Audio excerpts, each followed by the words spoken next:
Hi everyone, we arrived in Brussels, in the capital of Europe. Many people know what Brussels looks like, houses, streets, and what about Brussels underground and the Hidden River. We are now heading to the place where we'll find out all this. But we stopped for a minute at a pretty fountain.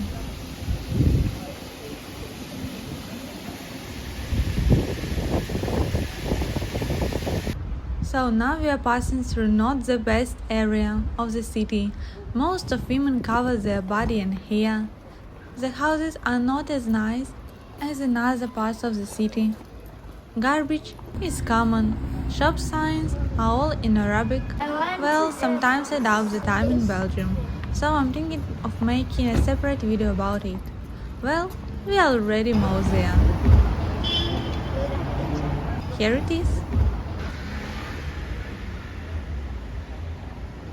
Now we are inside of Extraordinary Museum.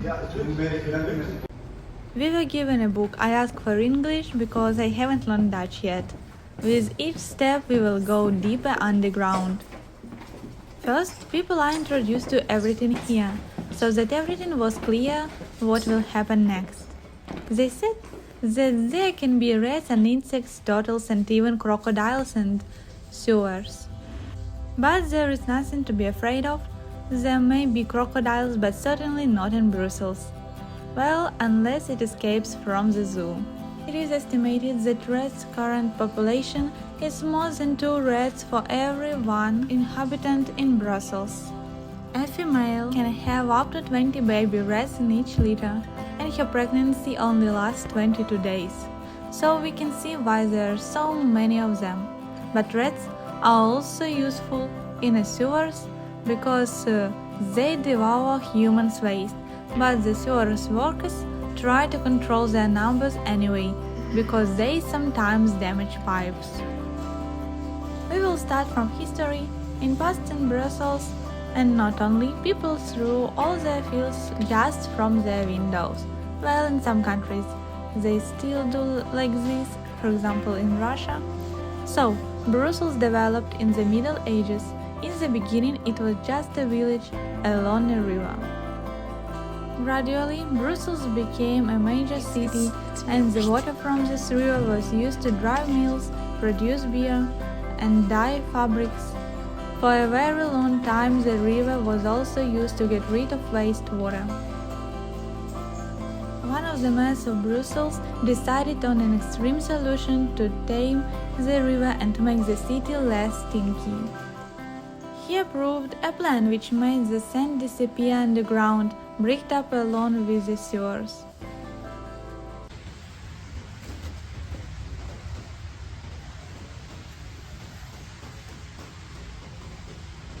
We can also hear noises, the flowing of the water, and sometimes less expected noises is the cars passing above our heads.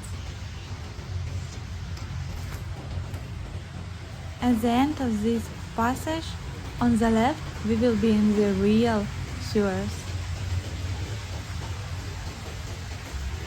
We are already working in a big sewer called a collector, which is still in operation. Wastewater flows under the plates.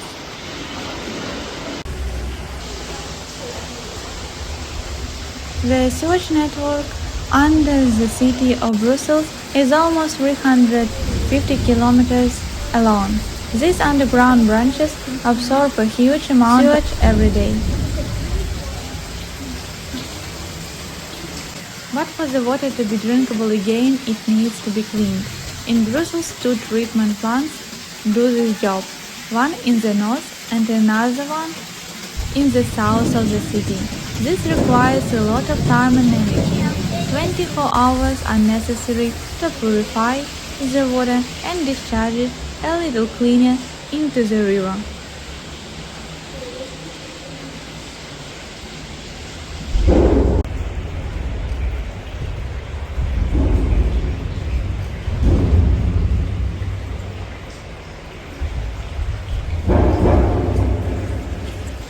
See this big machine? It's a roller-type sluice. It is used to clean the collectors and remove dirt and sludge which block the passage. As you can see, it has not been used for a long time and has not been wiped like everything else.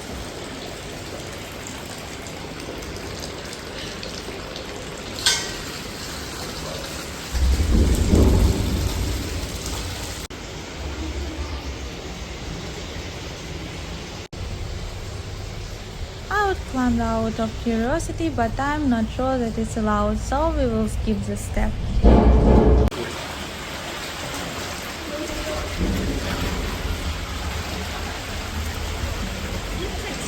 Can I go? Thank you. On the higher floors of the museum, we can discover everything about the sewer worker's profession.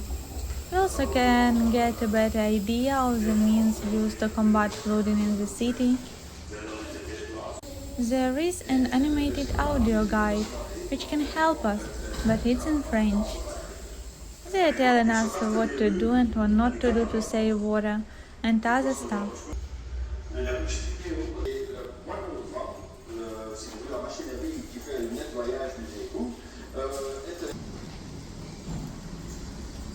Here you can see a visual example of how water enters the collector. It is interesting not only for adults, but also for children. This museum would be very interesting. Despite its name, a sewer museum, but it's very fascinating. Unfortunately, there are not enough visitors, which is sad. So, you can buy souvenirs for €6. This museum is even more exciting than boring ordinary museums, for me. But our journey does not end there. We will go to a small green area where we will have a picnic. And I am waiting for you in the next videos. See you and have a nice day!